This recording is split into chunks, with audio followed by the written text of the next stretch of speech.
বউটাকে হসপিটালে ভর্তি করার পর বাচ্চাটাকে তো বাঁচাতে পারলাম, কিন্তু বউটাকে বাঁচাতে পারলাম না।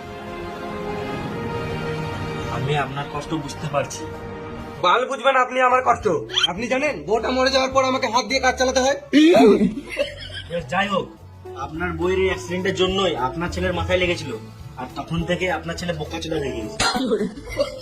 ডাক্তারবাবু, তাহলে রোহিতকে কি ঠিক করা যাবে না? আপনি বোকাচোদাই আছেন, এই জন্যই কথাটা বলছেন। আমি যদি আপনার ছেলেকে ঠিক করতে পারতাম তাহলে কি ঠিক করতাম না? তাহলে রোহিতকে কি স্কুলে ভর্তি করা যাবে? রোহিতকে স্কুলে ভর্তি তো করা যাবে, কিন্তু ও কোনোদিনই নিজে পড়ে পাস করতে পারবে না। বুড়ো ঢার হয়ে যাবে, কিন্তু মাথায় বুদ্ধি হবে না। মানে ঠিক বুঝলাম না। মানে বাল পেকে ঝরে যাবে, কিন্তু মাথায় জ্ঞান বুদ্ধি কিছু হবে না। ও, তাহলে কি রোহিতকে কোনো স্কুলে ভর্তি করা যাবে না? স্কুলে ভর্তি করে দিন। আপনার ছেলে প্রতিবন্ধী ক্যাটাগরিতে খেলে কাঁসার থালা, ক্যাপটা, তোষক,